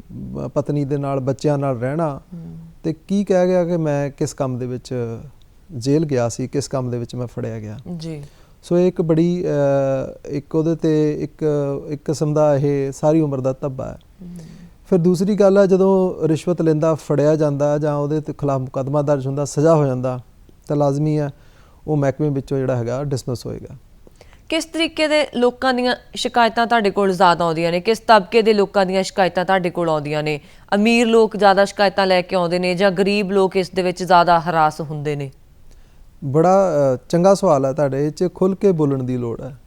ਸਾਡੇ ਕੋਲ ਜਿਹੜਾ ਆਮ ਪਬਲਿਕ ਹੈਗੀ ਆ, ਮੈਂ ਕਹਿ ਸਕਦਾ ਕਿ ਜੇ ਇਹਨੂੰ ਸ਼੍ਰੇਣੀਬੱਧ ਕੀਤਾ ਜਾਵੇ, ਜਿਵੇਂ ਕਹਿ ਲੈਂਦੇ ਹਾਂ ਕਿ ਆਪਾਂ ਇੱਕ ਮਿਡਲ ਕਲਾਸ ਆ, ਇੱਕ ਅਪਰ ਕਲਾਸ ਆ, ਇੱਕ ਲੋਅਰ ਮਿਡਲ ਕਲਾਸ ਆ ਜੀ। ਸਾਡੇ ਕੋਲ 90% ਲੋਕ ਲੋਅਰ ਮਿਡਲ ਕਲਾਸ ਤੋਂ ਆਉਂਦੇ ਆ। ਓਹ, ਔਰ ਸਿਰਫ 10% ਦੀ ਮੈਂ ਸਮਝਦਾ ਕਿ ਹਿੱਸਾ ਜਿਹਦੇ 'ਚ ਮਿਡਲ ਕਲਾਸ ਆ। ਜਿਹੜੇ ਹਾਇਰ ਕਲਾਸ ਆ ਜੀ, ਮੇਰੇ ਜਿੰਨੀ ਦੇਰ ਤੱਕ ਮੇਰੀ ਟੈਨਿਓਰ ਆ ਵਿਜੀਲੈਂਸ ਬਿਊਰੋ ਦੇ ਵਿੱਚ, ਮੈਂ ਤਾਂ ਅੱਜ ਤੱਕ ਕੋਈ ਆਉਂਦਾ ਨਹੀਂ ਵੇਖਿਆ ਕਿ ਉਹ ਇਸ ਭ੍ਰਿਸ਼ਟਾਚਾਰ ਤੋਂ ਤੰਗ ਹੋ ਕੇ ਕਦੇ ਸ਼ਿਕਾਇਤ ਕਰਦੇ ਹੋਣ, ਜਾਂ ਮੈਂ ਇਹ ਸਮਝਦਾ ਕਿ ਉਹਨਾਂ ਨੂੰ ਇਸ ਗੱਲ ਦਾ ਸ਼ਾਇਦ ਅਹਿਸਾਸ ਨਹੀਂ ਹੁੰਦਾ, ਜਾਂ ਉਹਨਾਂ ਨੂੰ ਇਸ ਗੱਲ ਦਾ ਸੇਕ ਨਹੀਂ ਲੱਗਦਾ, ਜਾਂ ਉਹਨਾਂ ਪਾਸ ਸੰਪਤੀ ਇੰਨੀ ਜ਼ਿਆਦਾ, ਧਨ ਦੌਲਤ ਇੰਨੀ ਜ਼ਿਆਦਾ ਕਿ ਮਾੜੀ ਮੋਟੀ ਰਿਸ਼ਵਤ ਨੂੰ ਤਾਂ ਉਹ ਕੁਝ ਸਮਝਦੇ ਨਹੀਂ।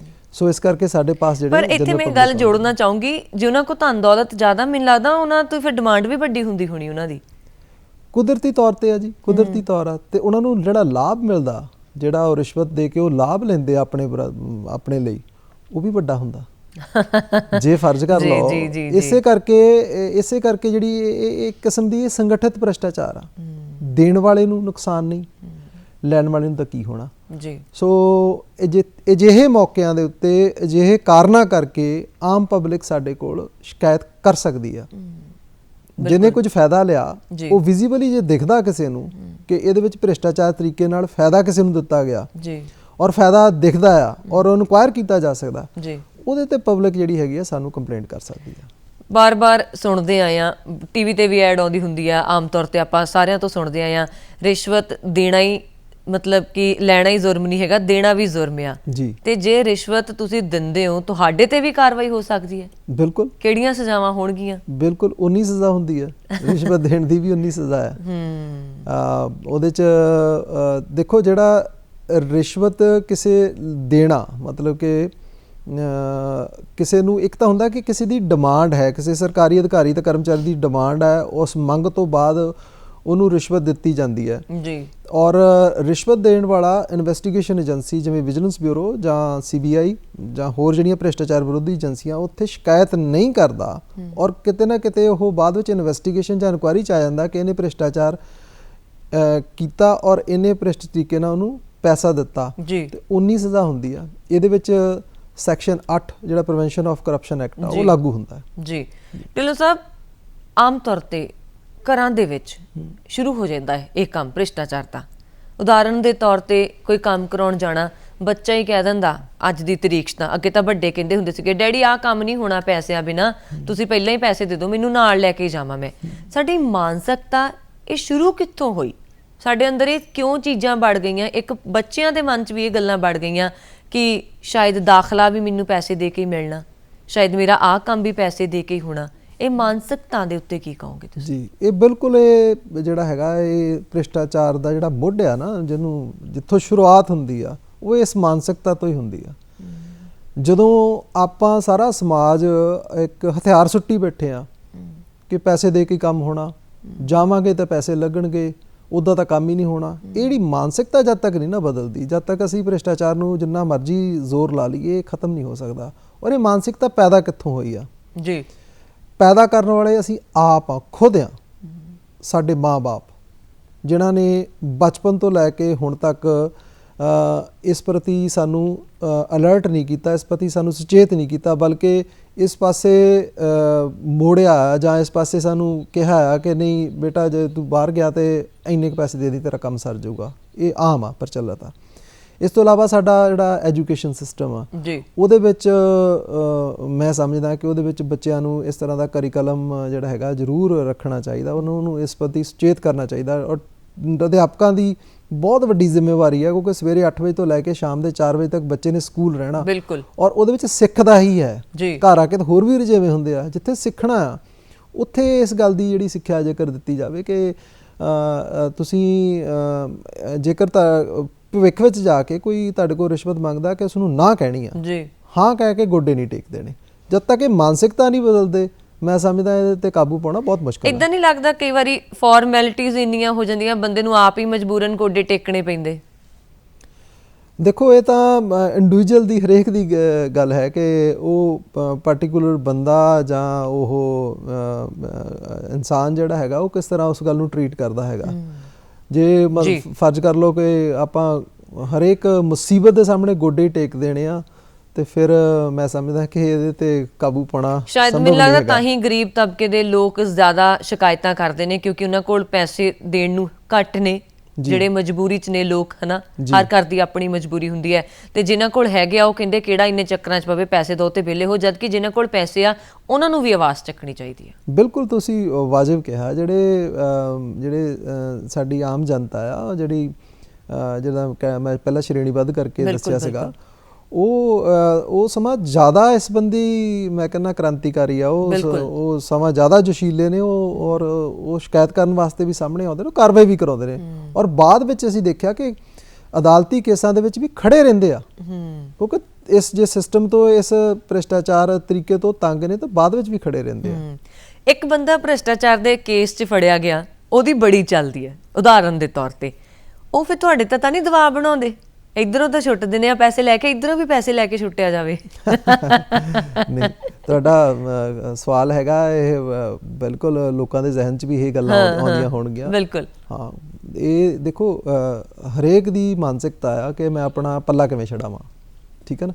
ਜੇਕਰ ਪੱਲਾ ਛਡਾਉਣ ਲਈ ਉਹ ਉਪਰਾਲਾ ਕਰਦਾ ਹੈ ਤੇ ਇਹ ਤਾਂ ਸਾਡੇ ਤੇ ਆ ਕਿ ਅਸੀਂ ਆਪਣਾ ਕਾਨੂੰਨ ਮੁਤਾਬਕ ਸਹੀ ਕੰਮ ਕਰਦੇ ਹਾਂ। ਜੇਕਰ ਕਾਨੂੰਨ ਮੁਤਾਬਕ ਸਹੀ ਕੰਮ ਕਰਦੇ ਹਾਂ ਤੇ ਉਸ ਨੂੰ ਨਾ ਕਹੀ ਜਾਵੇ, ਨਾ ਕਹੀ ਜਾਵੇ। ਮਤਲਬ ਲੋਕ ਦਬਾਅ ਬਣਾਉਣ ਦੀ ਕੋਸ਼ਿਸ਼ ਕਰਦੇ ਆ। ਹਾਂ, ਇਹ ਹੈ ਇਸ ਤਰ੍ਹਾਂ ਦਾ ਵੀ ਬਹੁਤ ਸਾਰੇ ਕੇਸਾਂ 'ਚ ਨਹੀਂ ਹੈ। ਗੱਲ ਹੋਈ ਹੈ ਨਾ ਕਿ ਮਾਨਸਿਕਤਾ ਹੀ ਇਦਾਂ ਦੀ ਹੋ ਗਈ ਨਾ ਸਾਡੀ, ਇੱਥੇ ਵੀ ਸਿਫਾਰਿਸ਼ ਪਾ ਲਓ, ਇੱਥੇ ਵੀ ਸਾਰ ਲਓ, ਕਿਸੇ ਤਰੀਕੇ ਨਾਲ ਕੰਮ ਕਢਾਓ, ਸਾਨੂੰ ਲਾਈਨ 'ਚ ਲੱਗਣਾ ਹੀ ਨਹੀਂ ਆਉਂਦਾ ਸ਼ਾਇਦ। ਬਿਲਕੁਲ ਬਿਲਕੁਲ।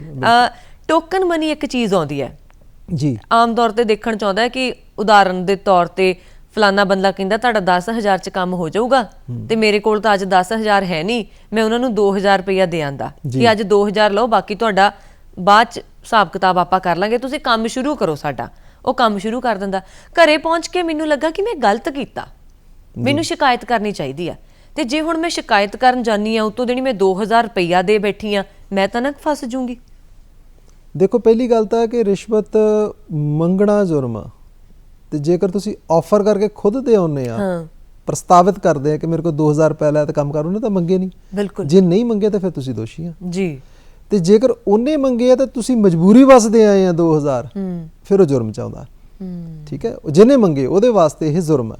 ਪਰ ਤੁਸੀਂ ਆ ਕੇ ਅਹਿਸਾਸ ਕਰਦੇ ਆ ਕਿ ਮੈਨੂੰ ਮਜਬੂਰੀ 'ਚ ਪੈਸੇ ਦੇਣੇ ਪਏ, ਮੈਂ ਦੇਣਾ ਨਹੀਂ ਸੀ ਚਾਹੁੰਦੀ ਪਰ ਮੈਨੂੰ ਮਜਬੂਰੀ 'ਚ ਪੈਸੇ ਦੇਣੇ ਪਏ ਔਰ ਮੇਰੇ ਕੋਲ ਮੰਗੇ ਗਏ ਆ, ਉਹਦੇ ਵਾਸਤੇ ਜਿਹੜਾ ਸਮਾਂ ਹੁਣ ਕਾਨੂੰਨ ਵਿੱਚ ਨਿਰਧਾਰਿਤ ਉਹ 7 ਦਿਨ ਦਾ ਸਮਾਂ, 7 ਦਿਨਾਂ ਦੇ ਅੰਦਰ ਅੰਦਰ ਤੁਸੀਂ ਵਿਜੀਲੈਂਸ ਬਿਊਰੋ ਨੂੰ ਆ ਕੇ ਸ਼ਿਕਾਇਤ ਕਰ ਸਕਦੇ ਕਿ ਮੇਰੇ ਕੋਲੋਂ ਟੋਕਨ ਮੰਗਣੀ ਲੈ ਲਈ ਗਈ ਆ, ਬਾਕੀ ਪੈਸੇ ਬਾਅਦ ਵਿੱਚ ਲੈਣ ਦਾ ਇਕਰਾਰ ਹੋਇਆ ਜਾਂ ਪ੍ਰੋਮਿਸ ਹੋਇਆ ਹੈਗਾ ਤੇ ਮੈਨੂੰ ਉਹਨੇ ਇਸ ਦਿਨ ਬੁਲਾਇਆ ਤੇ ਮੈਂ ਉੱਥੇ ਜਾ ਕੇ ਰਿਸ਼ਵਤ ਦੇਣਾ ਨਹੀਂ ਚਾਹੁੰਦੀ, ਤੁਸੀਂ ਕਾਰਵਾਈ ਕਰੋ। ਫਿਰ ਪ੍ਰੋਪਰ ਜਿਹੜੀ ਹੈਗੀ ਉਹ ਟ੍ਰੈਪ ਦੀ ਕਾਰਵਾਈ ਕੀਤੀ ਜਾਂਦੀ ਹੈ। ਠੀਕ ਹੈ, 7 ਦਿਨਾਂ ਦੇ ਅੰਦਰ ਅੰਦਰ ਇਹ ਹੁੰਦੀ ਹੈ ਜੀ। ਜਿਸ ਤੋਂ ਬਾਅਦ ਵਿੱਚ ਕੰਪਲੇਂਟ ਕੀਤੀ ਜਾਵੇ ਫਿਰ ਇਹ ਸਮਝਿਆ ਜਾਂਦਾ, ਕਾਨੂੰਨ ਮੁਤਾਬਕ ਇਹ ਸਮਝਿਆ ਜਾਂਦਾ ਕਿ ਜਿਹੜਾ ਰਿਸ਼ਵਤ ਦੇਣ ਵਾਲਾ ਹੈਗਾ ਵਿਅਕਤੀ ਆ ਉਹਦਾ ਇਰਾਦਾ ਖੁਦ ਦਾ ਸੀ ਉਹ ਕਿ ਪੈਸੇ ਦੇ ਕੇ ਕੰਮ ਕਰਵਾਉਣਾ। ਠੀਕ ਹੈ। ਸੋ ਇਹਦੀ ਇੱਕ ਮਿਆਦ ਹੈ, ਜੇ ਇਸ ਤਰ੍ਹਾਂ ਦੀ ਮਿਆਦ ਨਹੀਂ ਹੋਏਗੀ ਮੈਂ ਸਮਝਾਂਗਾ ਤੇ ਇਹ ਤਾਂ ਫਿਰ ਇੱਕ ਮਾੜਾ ਚੱਲਣ ਪੈਦਾ ਹੋ ਜਾਏਗਾ ਜੀ ਕਾਨੂੰਨ ਦੇ ਮੁਤਾਬਕ। ਤਾਂ ਭ੍ਰਿਸ਼ਟਾਚਾਰ ਦੇ ਨਾਲ ਲੜਨ ਦੇ ਲਈ ਕੋਸ਼ਿਸ਼ ਬਹੁਤ ਜ਼ਰੂਰੀ ਹੈ ਕਿਉਂਕਿ ਕੋਸ਼ਿਸ਼ ਕਰਨੇ ਵਾਲੋਂ ਕੀ ਕभी ਹਾਰ ਨਹੀਂ ਹੋਤੀ, ਪਰ ਭ੍ਰਿਸ਼ਟਾਚਾਰ ਨੂੰ ਖਤਮ ਕਰਨ ਦੇ ਲਈ ਇੰਨੇ ਘੱਟ ਪੱਧਰ ਦੀਆਂ ਕੋਸ਼ਿਸ਼ਾਂ ਕਿਉਂ ਹੁੰਦੀਆਂ? ਦੇਖੋ ਇਹ ਜਿਹੜੀ ਜਾਗਰਤੀ ਹੈ ਨਾ, ਜਾਗਰਤੀ ਇਹ ਸਮਾਜ ਵਿੱਚ ਆਉਣੀ ਆ। ਆਪਾਂ ਮੈਂ ਸਮਝਦਾ ਅੱਜ ਇੱਕ ਦਿਨ ਮਨਾ ਰਹੇ ਹਾਂ, ਇੱਕ ਪਿੱਛੇ ਜੇ ਆਪਾਂ ਅਕਤੂਬਰ ਦੇ ਅਖੀਰ ਦੇ ਵਿੱਚ ਇੱਕ ਹਫ਼ਤਾ ਵੀ ਮਨਾਇਆ। ਬਿਲਕੁਲ। ਤੇ ਜਿੱਥੇ ਸਾਡਾ ਸਮਾਜ ਇਸ ਤਰ੍ਹਾਂ ਦੀ ਮਾਨਸਿਕਤਾ ਰੱਖਦਾ, ਮੈਂ ਕਹਿੰਦਾ ਹਫ਼ਤਾ ਮਨਾਉਣ ਦੀ ਪੂਰਾ ਸਾਲ ਮਨਾਉਣ ਦੀ ਲੋੜ ਹੈ ਇਸ ਗੱਲ ਨੂੰ। ਤਾਂ ਬਿਲਕੁਲ ਬਿਲਕੁਲ, ਇਹ ਤਾਂ ਪੂਰਾ ਸਾਲ ਹਰੇਕ ਵਿਅਕਤੀ ਨੂੰ, ਹਰੇਕ ਸਮਾਜ ਦੇ ਹਰੇਕ ਬੰਦੇ ਨੂੰ ਦੱਸਣ ਦੀ ਲੋੜ ਹੈ ਕਿ ਇਹ ਗਲਤ ਗੱਲ ਹੈ, ਗਲਤ ਰਵਾਇਤ ਆ। ਸੋ ਲੋਕਾਂ ਨੂੰ ਸੁਣਦੇ ਵੀ ਆ, ਸਮਝਦੇ ਵੀ ਆ, ਪਰ ਕਾਰਵਾਈ ਕਰਾਉਣ ਤੋਂ ਗੁਰੇਜ਼ ਕਰਦੇ ਆ। ਉਹੀ ਫਿਰ ਗੱਲ ਅੜਚਨ ਆ ਜਾਂਦੀ ਹੈ, ਕਾਰਵਾਈ ਕਰਾਵਾਂਗੇ, ਕੋਰਟ ਕਚਹਿਰੀ ਸਰਕਾਰੀ ਅਦਾਰਿਆਂ ਦੇ ਚੱਕਰ ਲੱਗਣਗੇ। ਇਸ ਤਰ੍ਹਾਂ ਦੀ ਮਾਨਸਿਕਤਾ ਸਾਨੂੰ ਥੋੜੀ ਲਾਂਭੇ ਕਰਨੀ ਪੈਣੀ, ਫਿਰ ਹੀ ਇਸ ਪਾਸੇ ਅਸੀਂ ਪ੍ਰਗਤੀ ਕਰ ਸਕਦੇ ਹਾਂ। ਜੀ। ਤੇ ਆਮ ਤੌਰ ਤੇ ਦੇਖਣ ਚਾਹੁੰਦਾ ਕਿ ਅਸੀਂ ਹਰ ਕਿਸੇ ਤੇ ਸਵਾਲ ਚੱਕਦੇ ਆ, ਉਹ ਇਦਾਂ ਕਰਦਾ, ਉਹ ਇਦਾਂ ਕਰਦਾ, ਉਹ ਇੱਥੇ ਜਾਓ, ਹਨਾ, ਮਤਲਬ ਕਿ ਗੁਆਂਢੀਆਂ ਨੂੰ ਵੀ ਕਹਿ ਦਿੰਦੇ ਇਹਨੇ ਤਾਂ ਪੈਸੇ ਦੇ ਕੇ ਕੰਮ ਕਰਾਇਆ, ਇਹਦਾ ਤਾਂ ਪੈਸੇ ਦੇ ਕੇ ਕੰਮ ਹੁੰਦਾ। ਅਸੀਂ ਆਪਣੇ ਪੱਧਰ ਤੇ ਕਿਹੜੀਆਂ ਕੋਸ਼ਿਸ਼ਾਂ ਕਰੀਏ? ਆਪਣੇ ਪੱਧਰ ਤੇ ਸਭ ਤੋਂ ਪਹਿਲਾਂ ਤਾਂ ਜੇਕਰ ਅਸੀਂ ਬਾਲ ਬੱਚਿਆਂ ਵਾਲੇ ਆ ਤਾਂ ਆਪਣੇ ਬੱਚਿਆਂ ਨੂੰ ਪਹਿਲਾਂ ਸਿਖਾਈਏ। ਆਪ ਤਾਂ ਜੋ ਸਿੱਖ ਲਿਆ ਜੀ, ਹਨਾ, ਆਪ ਤਾਂ ਜੋ ਸਾਡੀ ਮਾਨਸਿਕਤਾ ਵਿੱਚ ਆ ਗਿਆ ਆਪਾਂ ਸਮਝਦੇ ਵੀ ਇਸ ਗੱਲ ਨੂੰ ਵੀ ਕਿ ਅਸੀਂ ਉਸ ਮਾਨਸਿਕਤਾ ਵਿੱਚ ਪੈ ਚੁੱਕੇ ਹਾਂ, ਤੇ ਬੱਚਿਆਂ ਨੂੰ ਆਪਾਂ ਫਿਰ ਗਾਂ ਸਹੀ ਸਿੱਖਿਆ ਦਈਏ ਕਿ ਇਸ ਚੱਲਣ ਵਿੱਚ ਨਾ ਪੈਣ ਕਿ ਜੇ ਕੰਮ ਹੁੰਦਾ ਤਾਂ ਪੈਸੇ ਦੇ ਕੇ ਕਰਵਾਓ, ਜਾਂ ਮੰਗਦਾ ਤਾਂ ਉੱਥੇ ਹਥਿਆਰ ਸਿੱਟ ਕੇ ਬਹਿ ਜਾਓ, ਜਿਵੇਂ ਤੁਸੀਂ ਅੱਗੇ ਕਿਹਾ ਗੋਡੇ ਟੇਕ ਦਿਓ ਤੇ ਪੈਸੇ ਦੇ ਕੇ ਕੰਮ ਕਰਵਾ ਲਓ ਜਾਂ ਕੋਈ ਗਿਫਟ ਦੇ ਕੇ ਕੰਮ ਕਰਵਾ ਲਓ। ਇਹ ਘਰ ਤੋਂ ਸ਼ੁਰੂਆਤ ਹੋਣੀ ਆ, ਮਾਂ-ਬਾਪ ਤੋਂ ਸ਼ੁਰੂਆਤ ਹੋਣੀ ਆ, ਪੂਰੇ ਪਰਿਵਾਰ ਤੋਂ ਜੇਕਰ ਇਹ ਪੂਰੀ ਸਟਾਰਟ ਹੋਏਗੀ ਤਾਂ ਪੂਰੇ ਸਮਾਜ ਵਿੱਚ ਫੈਲੇਗੀ ਜੀ, ਤੇ ਜੇ ਘਰ ਵਿੱਚ ਨਹੀਂ ਹੋਏਗੀ ਮੈਂ ਕਹਿੰਦਾ ਫਿਰ ਸਮਾਜ ਨੂੰ ਵਿੱਚ ਵੀ ਨਹੀਂ ਹੋ ਸਕਦੀ। ਅੱਛਾ, ਜੇ ਕੋਈ ਅਧਿਕਾਰੀ ਸਿੱਧਾ ਨੋਟਾਂ ਦੀ ਮੰਗ ਨਹੀਂ ਕਰਦਾ, ਗਿਫਟ ਦੀ ਮੰਗ ਕਰਦਾ ਆ ਤੇ ਉਹ ਗਿਫਟ ਵੀ 50-60 ਹਜ਼ਾਰ ਦਾ ਆਉਂਦਾ ਆ, ਉਹਦੀ ਵੀ ਸ਼ਿਕਾਇਤ ਕਰ ਸਕਦੇ ਆ? ਬਿਲਕੁਲ, ਉਹ ਵੀ ਰਿਸ਼ਵਤ ਹੈ ਜੀ। ਰਿਸ਼ਵਤ ਹੈ ਜੀ, ਕਹਿਣਾ ਨਾ ਤਾਂ ਗਿਫਟ ਸੀ, ਕਹਿਣ ਨੂੰ ਗਿਫਟ ਆ। ਹੁਣ 골ਡ ਦੀ ਇਸ ਵੇਲੇ ਕੀਮਤ ਕੀ ਆ? ਬਿਲਕੁਲ ਠੀਕ ਹੈ ਨਾ, 골ਡ ਦੀ ਕੀਮਤ 40,000 ਰੁਪਏ ਨੂੰ ਤੋਲਾ ਹੋਏਗਾ। ਇੱਕ ਮੋਬਾਈਲ ਫੋਨ ਛੋਟਾ ਜਿਹਾ 1.5 ਲੱਖ 1.5 ਲੱਖ ਰੁਪਏ ਦਾ ਮੋਬਾਈਲ ਫੋਨ ਆ, ਤਾਂ ਕੰਮ ਕਰਨ ਦੇ ਬਦਲੇ ਪੈਸੇ ਦੀ ਨਹੀਂ ਮੰਗ ਕਰਦਾ, ਇਸ਼ਾਰੇ ਨਾਲ ਕਿਸੇ ਗਿਫਟ ਦੀ ਮੰਗ ਕਰ ਲਈ ਆ, ਤਾਂ ਉਹ ਵੀ ਤਾਂ ਵੈਲਿਊਏਬਲ ਆ, ਉਹਦੀ ਵੀ ਅਸੀਂ ਰਿਕਵਰੀ ਕਰਦੇ ਆ ਜੇਕਰ ਇਸ ਤਰ੍ਹਾਂ ਕੋਈ ਗੱਲ ਹੋ ਜਾਂਦੀ ਹੈ। ਬਿਲਕੁਲ, ਕਿਉਂਕਿ ਆਪ ਉਮੀਦ ਹੁੰਦੀ ਹੈ ਬੰਦੇ ਨੂੰ ਕਿ ਜ਼ਿੰਦਗੀ ਦੇ ਵਿੱਚ ਕੁਝ ਚੰਗਾ ਕਰਨਾ ਹੈ, ਸੋ ਚੰਗੇ ਦੀ ਸ਼ੁਰੂਆਤ ਖੁਦ ਤੋਂ ਹੁੰਦੀ ਹੈ।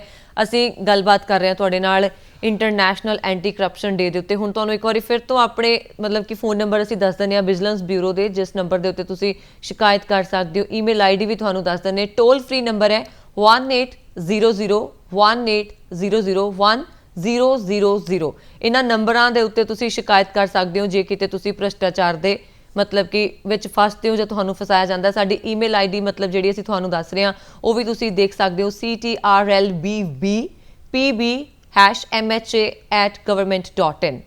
ਸੋ ਇਸ ਦੇ ਉੱਤੇ ਤੁਸੀਂ ਕਰ ਸਕਦੇ ਹੋ ਆਪਣੀ ਸ਼ਿਕਾਇਤ, ਬੇਝਿਜਕ ਕਰਨੀ ਹੈ ਸ਼ਿਕਾਇਤ। ਸਾਨੂੰ SSP ਸਾਹਿਬ ਨੇ ਵੀ ਇਹੀ ਦੱਸਿਆ ਕਿ ਆਪਣੀ ਮਾਨਸਿਕਤਾ ਨੂੰ ਬਦਲੀਏ ਔਰ ਡਰ ਕੱਢੀਏ ਕਿ ਜੇ ਸ਼ਿਕਾਇਤ ਕਰਤੀ ਕੱਲ੍ਹ ਨੂੰ ਬਾਕੀ ਅਫਸਰ ਨਾ ਸਾਨੂੰ ਤੰਗ ਕਰਨ, ਅਸੀਂ ਨਾ ਫਸ ਜਾਈਏ। ਪਰ ਫਿਲਹਾਲ ਟਾਈਮ ਘੱਟ ਹੈ, ਤੁਸੀਂ ਪ੍ਰੋਗਰਾਮ ਚਾਹੇ। ਤੁਹਾਡਾ ਬਹੁਤ ਬਹੁਤ ਸ਼ੁਕਰੀਆ। ਧੰਨਵਾਦ ਪਿਆਰੇ ਦਰਸ਼ਕੋ, ਤੁਹਾਡਾ ਵੀ ਸ਼ੁਕਰੀਆ।